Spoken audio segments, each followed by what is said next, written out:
What is up, my friends? Welcome to Friday's episode, Craft of Fatherhood podcast. This is your guide, Ned Shout. I believe our role as fathers has the power to change the world simply by knowing who we are and embracing the adventure. On these short Friday episodes, I will share typically series of thoughts, ideas that I have, or just stories, things that I'm dealing with, thinking about right now. So we're stepping into a new school year. And so I start to, get excited because I need some structure back in my life, not these kids up till all hours of the night, trying to sleep in till all hours of the day. Kids here, kids there, kids everywhere. I need a little structure. So I'm excited about that. Now, when school starts again, I start to think about, okay, what's the new chore chart going to look like? Where are the areas the kids need to kind of support the house a bit more? What's bedtime? What's phone routine? What are these things? Because there's going to be a shift, right? There's going to be a shift. So if there's things that you want to implement, it's a great time to do it. It's harder to do it when everybody's already in the routine. So it's like, last year everybody got up at 6:30. Well, you know what? I want to do a family devotion in the morning or a family breakfast. We're going to get up at 6:10, right? Here's the time that you get to lead in that way. And it just is a little bit easier than when they're all used to, well, we got to stay up till 10:30, or, we don't have to get up till 6:45. You have a chance to set the schedule now. But as you think about that, here's what I want to pass on to you. So at our last family meeting, what I told the kids is Sarah and I are going to be sitting down with each one of you and just talking about this next school year.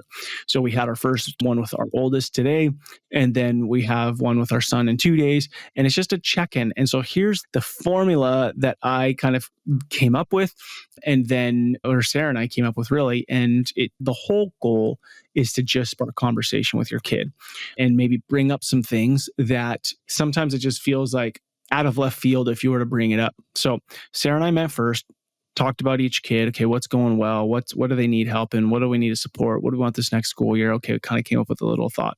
So we sat down today, Brooke, hey, what were your wins from last year? Like, as you reflect on your first year of in college, like, what were the major things that really stuck out to you?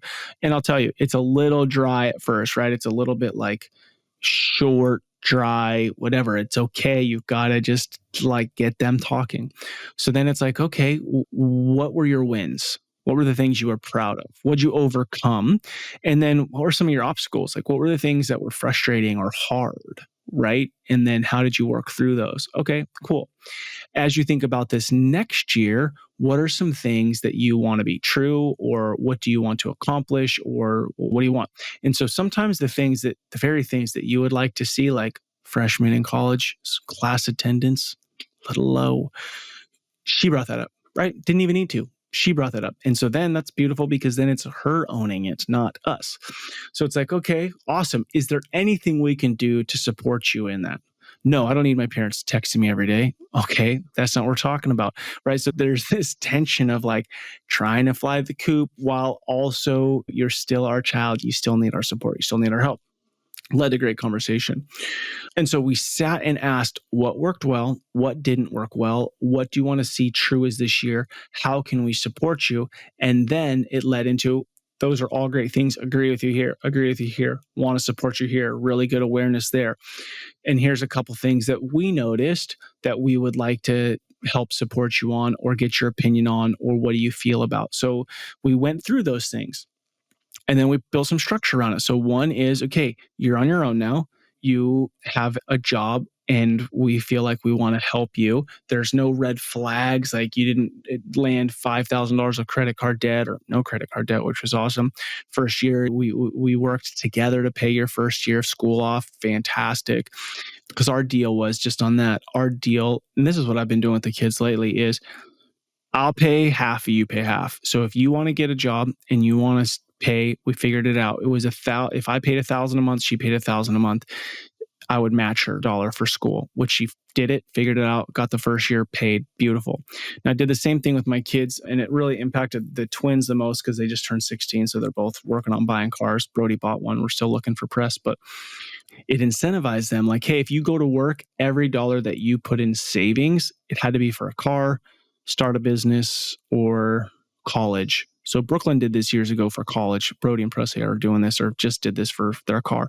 But if you put $1 in, then I'll match you $1. So there was a huge incentive to go work, right? If they could go make $20 an hour at a job, they're really making $40 an hour if they could go put that in the bank. So it was just a way that worked for us, and it incentivized them to work or do work around the house versus, because it was more instant gratification than just whatever you save, I'll match it. I mean, that's cool too, but it's cool to say, hey, if you want to come work on the office with me and make money for your car you're saving up for, I'll pay you $20 an hour. And if you put it into savings for your car, I'll match it another 20. So anyways, that worked. But conversations with your kids. So before school starts. So what are some of the things you want to be true, and then holding them accountable to it? So the cool thing is they will notice the things that need to shift, right? Probably just as much as we do. And then there are areas, and that was our conversation, is like, hey, we know you're a teenager. We know you don't want to be told what to do, but here are the expectations in the house. Here are the thoughts and expectations around school. And here's what we're going to hold you accountable to. Let's work on this together. And I think the beautiful thing about doing it one-on-one is you're working towards making it a conversation and treating them like a bit more mature. And there will be times, I'm sure, and we haven't finished all of the conversations, that there will be things that come up that we're like, hey, we also think you need to work on X. And they might not agree, they might not like it, but that is what it is. So new school year, new conversations, sitting down with the kids real quick. We're proud of you. What are you proud of? What do you want to change, shift, grow in? How can we support you? And then here are some areas we see that you can grow. Do you agree? Not agree? Okay. Well, what does it look like to see those things through? And then what helps me is to put it on my calendar for a month down the road. Hey, we're doing a family meeting tomorrow night. And then, hey, I wanted to check in with you. Remember that thing you said? Oh, yeah, about this. Remember the thing I said on this? Hey, you're doing a great job on that. Or I could see a little bit like, I see you trying, or I don't. Do you remember that conversation? So checking in, that's leadership, right? You want to bring clarity. You want to bring clarity. You want to bring conversation. You want to have them own it. And then you want to check in and follow up. Not micromanage, but have a presence in their personal growth. And big is to acknowledge when you see the wins. And I'll just share this story with you. It's funny because the other day, sometimes I feel like I'm on my son all the time about stuff. And him and his twin sister just went to camp. And one of the things that I noticed when they came back from camp is Presley told us all about camp. It's funny, when she went to camp, she was like, oh, I'm Brody's sister, and we don't always tell people we're twins, and he, for whatever reason. But when she came back, she was like raving about Brody. Like, he was just introducing me to his friends, and so supportive and protective and kind. And when I needed somebody, he was there. It's like they went and talked for like an hour and a half one night. It's like, and then I found myself a week later or something, Brody had did on some left dishes, some teenage boy thing, whatever. And I said, hey, I know I'm harping on you about these things, but I just want you to know that I would take me griping about you leaving a can or whatever in the room or a plate or whatever. Every day I would take that as like, when I hear you come home from camp and your sister talks about how awesome you were, what a support, how kind, how generous, how engaging, how inviting you were, I'll take that every day. So like this other stuff, I'm still going to get on you about it. I'm your dad, but just know like those things are just dad-son things. What I'm really proud of you about is that you would be so kind and sweet to your sister at camp. And so dads, it's important, especially to our sons, I think, is to see the areas that they're really killing it, because it's so easy to just see the cardboard they didn't take out, the trash they didn't take out, the popsicle stick that they left, the lawnmower they didn't put away, the garbage can they forgot to bring down. I mean, dude, I know you're nodding your head along with me because that's all true. But there you go. Set conversations with your kids. The point is you're talking to them.